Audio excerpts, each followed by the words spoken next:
Welcome back. It's the Chief Exposure Officer here, ready to expose you to new perspectives, ideas, and solutions that help you get what you really want in life. I always say, next level results require next level thinking, and next level thinking requires exposure. And sometimes the only way to know that you can have better is to see something better.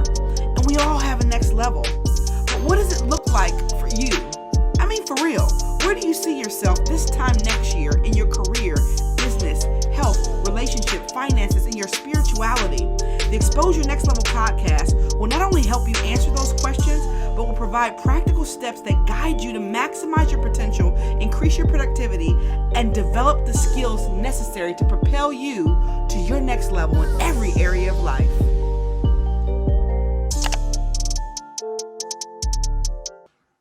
Welcome back, everybody. It's me again. And today I'm so excited that we are doing part 2 to Dana's interview. If you listened last week, it was packed with so much. It was a sobering conversation to really remind us to be present in the moment and to be grateful and thankful for what we have. And for those of you who weren't here for the last episode, Dana recently was diagnosed with stage 4 cancer.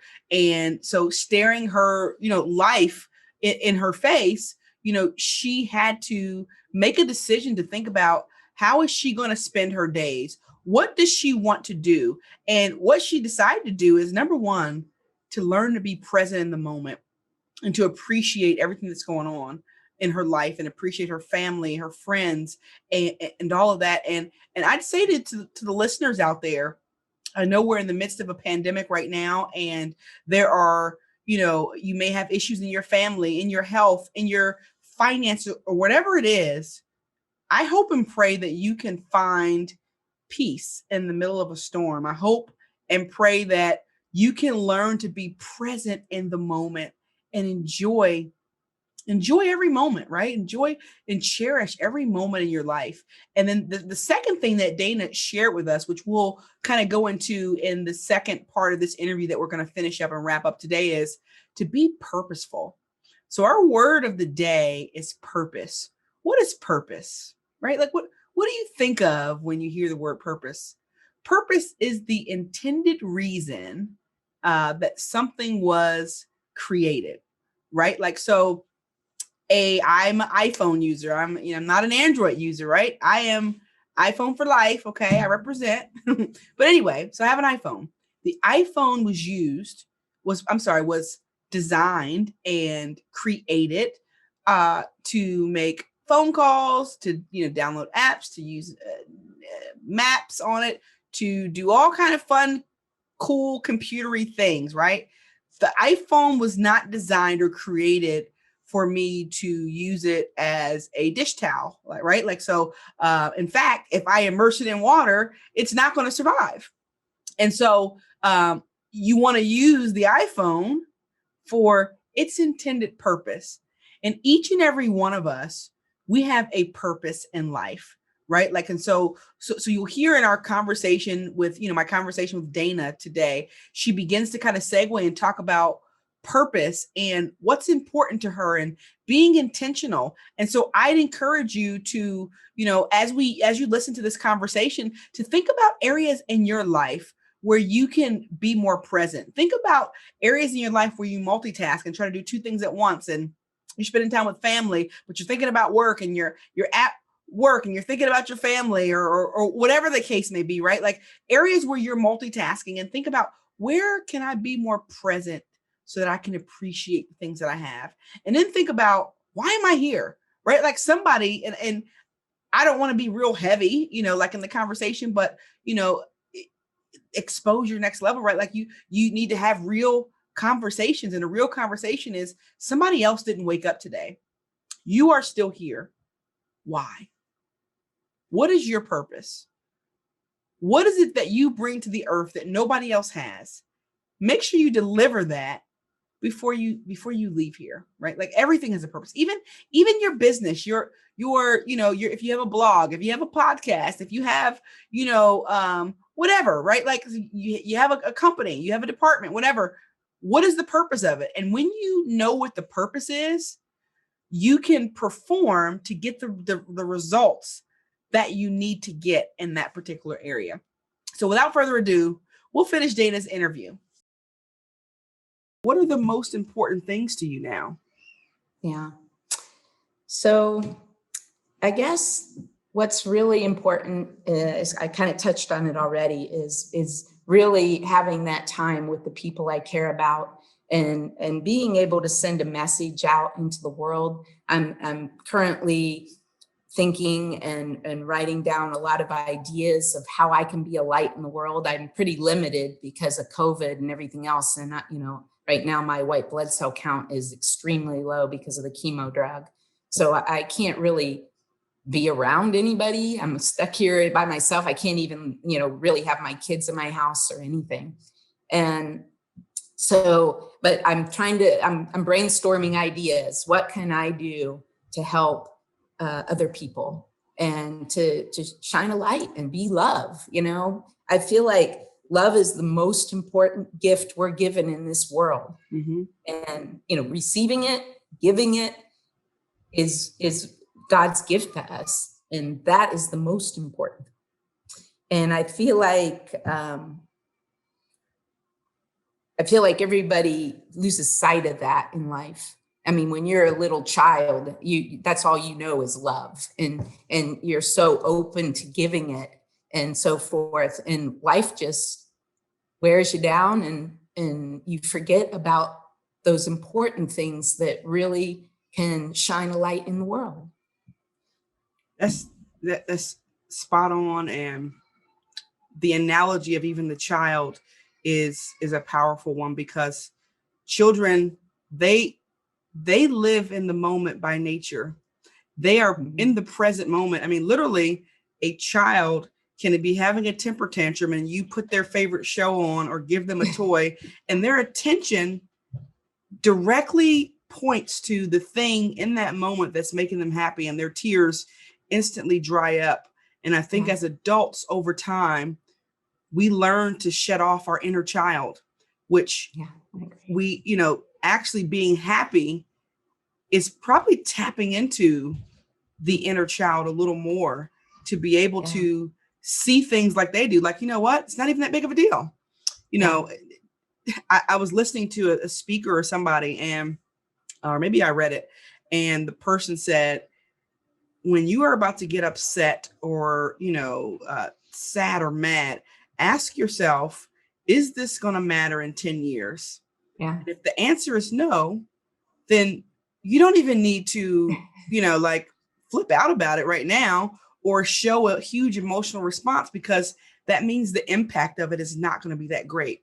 And if it is going to matter in 10 years, then you can do something about it. And I think we spend a lot of time, on things that aren't as important because of whether or not we're living in the past or living in the future, and not necessarily honing in on the present. And you mentioned, one of the greatest things to you is being able to give and receive love, because that's what God wants. And I totally agree with that.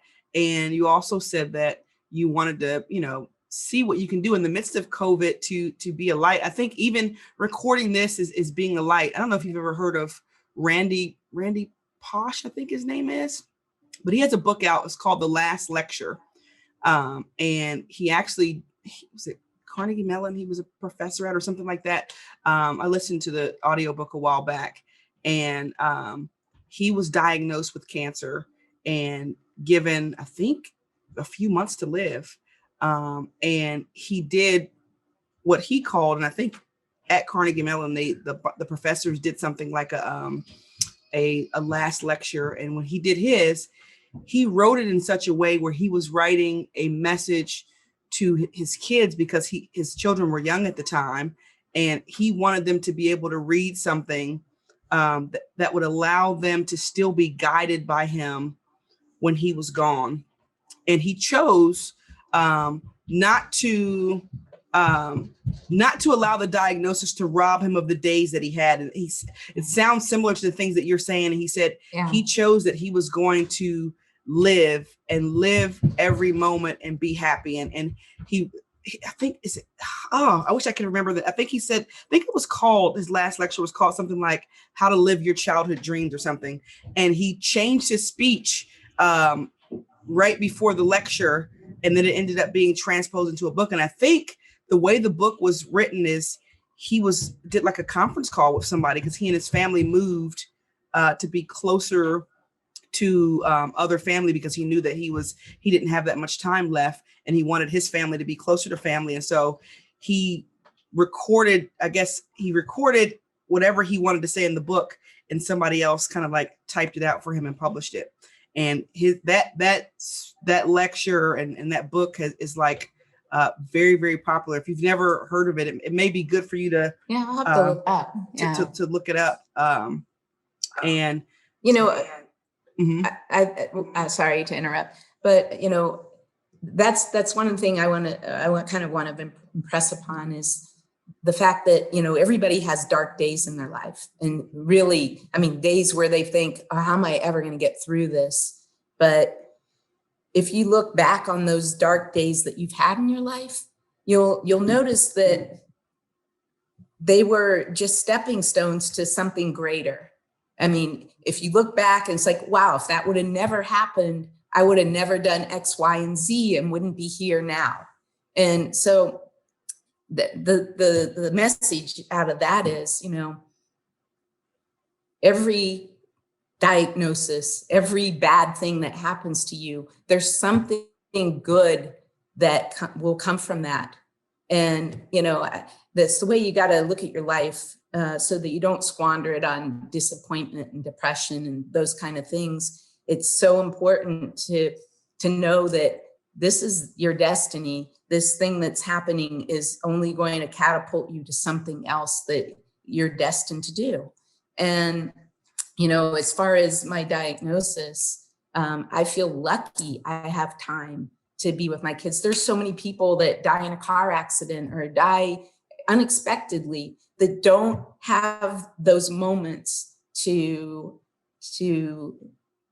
kind of enjoy the people they care about and to tell them how they feel about them. Wow, that's a great point. You're right. Many people don't have time to plan, prepare, have those conversations, and your outlook to pretty much say that whatever happens in your life, the negative things, doesn't necessarily happen to you, but it happens for you.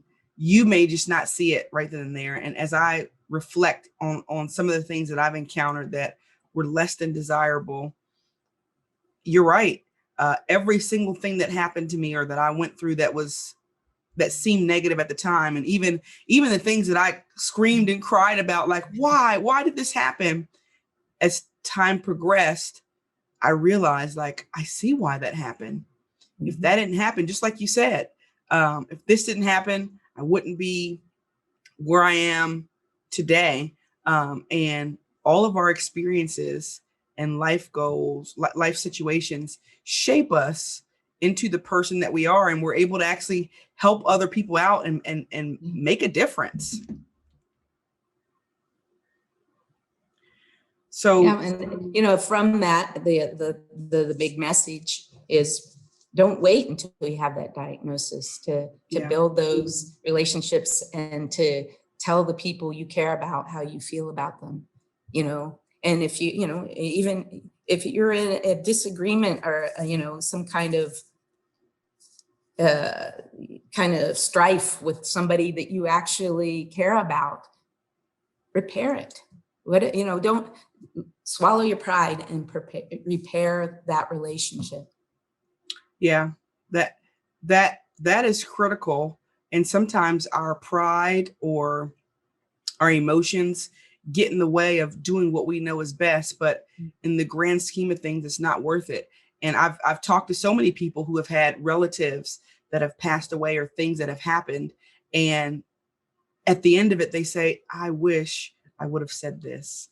I wish I would have done this differently. And now I don't have time to even express this to them or have that moment to redo again. And so really, like, even back to the beginning of what I said, like, whatever it is that you want to do or you need to do it now, because, you know, whether it's a diagnosis or a car crash, right? No one can escape death. No one knows when it's their time to go. Even having a diagnosis, I was talking to a lady actually 2 days ago that I met through a new friend that I met, and it's so amazing that you look at somebody and you have no idea what they've been through or what they're going through. And so we were just talking, getting to know each other. And she said, she started telling me a story about she got into a car accident and she lost, I think, a couple parts of her brain, and she lost memory for 18 months, I think she said. And her husband had to pretty much remind her of a lot of things that were going on. And she finally got her memory back, and she started telling her story. And she's actually done a TED talk about it, just her journey and really living intentionally. And then after that, she was diagnosed with cancer, and they gave her 3 months to live. And when I talked to her the other day, it was 3 years ago. And she was given 3 months, and 3 years later, she's here. And you know what she said? I am living intentionally. I'm enjoying the moment. And when I first got on the Zoom call with her, I would have had no idea that she was currently, you know, undergoing treatments for cancer, and she was given 3 months to live 3 years ago. And she's still speaking and encouraging people because she's more in tune with her purpose. And it just goes back to what we were, you know, what you were saying as well. Really honing in and enjoying those moments in life, and valuing your time, having the conversations that are needed, even if somebody has a dream, right? Like sometimes it's a relationship you need to repair, but sometimes it's you've always wanted to do something and you're afraid of what people are going to think, and you're afraid of the outcome, and you're afraid of failing, and whatever it is. And it's like, do it anyway, because guess what? You don't even know how much time you have to do it in the first place. And the last thing you want to do is have those sort of regrets in the end. And like we said, whether it's a diagnosis, an accident, or something like that, everyone's days are finite. And so it behooves us all to really live the same way, right, Dana? Like no matter what. Yeah, definitely. So what would you say, Dana, is your greatest accomplishment thus far? Yeah. So when you sent me the questions and I looked at that one, I was, that really surprised me, because I started thinking about greatest accomplishment, your canned answer is, I did great in my career, I graduated college, or all these different things. And at the end of the day, none of those are my greatest accomplishments. My greatest accomplishment is I raised 2 children that are caring, and I used to worry about them because of my type A personality, that, maybe I made them too caring and they're going to get taken advantage of in the world, because they definitely are people that even when people don't treat them right, they still care. But at the end of the day, that's my biggest accomplishment, that I created, didn't create, but I encouraged these 2 little people to be caring, loving souls. That's wonderful. That's wonderful. And you saying that raising your children to be loving and caring and being the greatest accomplishment it reminds me of what I was talking about. Randy Pausch, I think his name is, him writing that book to his children to give them lessons to live by. And I know this is on the spot and you may not be prepared for it, but if you had to leave your children with maybe like 3 lessons or however many lessons you want, what would you say to help guide them even when you're no longer here? Well, I guess the things that I think are the things I would write in my book, if I do write a book, the things that I'd impress upon is love. Like I said before, love is the greatest gift that you've been given in this world, and spread it, spread the love. And I would say live in the present, force yourself to have time where you just live in the present, enjoy what this great world that God gave us has to offer. I would tell them that when things are bleak, when things are really bad and going bad, that it'll pass, and that everybody has their own journey to take that's going to lead them to where their destiny is. And you need to be open to hear what your purpose is, because God will tell you what your purpose is if you are open to hearing it. And we're all here for a purpose and a greater good, and we all have a destiny to fulfill. That's great lessons, and I was trying to jot them down for myself, but I can go back and listen to it. I'm a person that loves quotes, and one of the quotes that I saw probably about a couple months ago that really helped me during this time of COVID to reshift my thinking is, it said, procrastination is the audacity that God is going to give you another day to do what you knew you should have done today. And in everything that we talked about, the prevailing theme is really the moment of now. The power of now is greater than the power of tomorrow and the power of yesterday. When I think we're taught that the power of tomorrow is the greatest thing, which in a sense, yes, the future. But if you're not in the moment and you are just looking out into tomorrow, there are going to be things that are missed that you'll look back one day. I actually was talking to somebody the other day, and I was talking about all the things that I was doing, and I was, working and spending a lot of hours in the evening time. And she said to me, and I was like trying to juggle my husband, my son, who's 2, work, business things that I'm working on the side. And she said, you're never going to look back and say, I regret spending so much time with my son. Right. And when she said that, I knew the opposite was true. I knew that there was the potential to regret, I spent too much time working. I spent too much time, building things for tomorrow and not enjoying the now. And now I blinked and he's 18, and he doesn't want to cuddle with me anymore. Right. Right. And it goes fast too. People don't think that when they're changing those diapers when they're a baby, but it goes really fast. Yeah, I remember. Go ahead. I don't know if you've seen that movie. It was kind of a silly movie a little bit, but it had a great message. It's an old movie called Click, where he goes and gets this remote because he can fast forward parts of his life that he doesn't want to really deal with. Mm-hmm. And he starts using it more and more and more, and he just clicks through his whole life. And then he's like old and sick and regretting, oh my gosh, I clicked through all the good things, and that's the thing, the mundane little things in your life are important. I mean, there's a lot of importance. You just got to look for it and look for the amazing stuff that's around you. I love that. And I'm going to have to watch that movie Click, because just even the example that you provided of like, he clicked through his entire life, trying to click past the bad, but in essence, click past the good as well.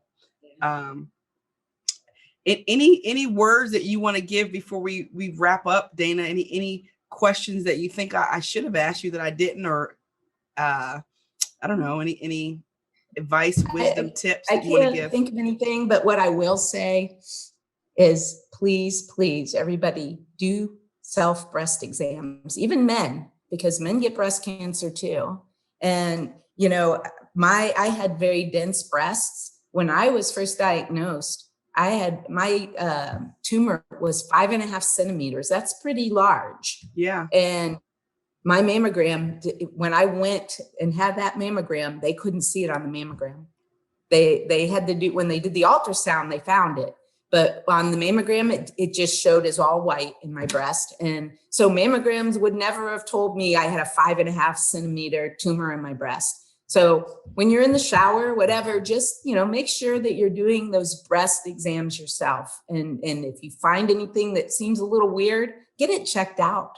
You know that 1 in 7 women will get breast cancer in their lifetime. And once you've had breast cancer, my 2B diagnosis told me I would have a 32% chance that it was coming back.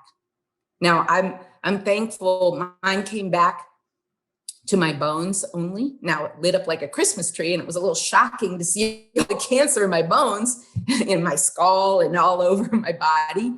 But that is actually more treatable than if it would have came back to my organs. And, so I'm thankful there, but that's my I guess my leaving words is make sure you're doing your self breast exams. Thank you for that, Dana. And the final words that I want to say is just, even for our listeners to think about everything that you've shared, and the mindset of a person who's living in the present, living on purpose, and living in love. And so no matter what's happening in your life, our minds will always believe everything that we tell it. And so whatever story we're telling ourselves is going to produce different results. And every day is not going to be a great day. You're going to have days where you struggle emotionally or mentally, but being able to find something to tell yourself, feeding yourself faith, feeding yourself truth, feeding yourself love, and enjoying those moments, you'll have a life that is fulfilled. And just, I want to thank everybody for joining us. Feel free to share any comments or any feedback, any quotes, any tips about life that maybe you've learned from difficult times that you've encountered, because I'm sure it'll help somebody else out. And so I thank you, and see everyone next time. Thanks so much for joining us today. Like us, subscribe, and share this podcast with somebody else. And I hope you got something out of the message that will allow you to expose your next level.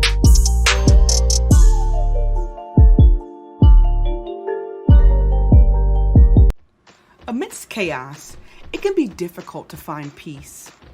It seems easier to find ourselves worried about yesterday, afraid of tomorrow, and uncertain about the now.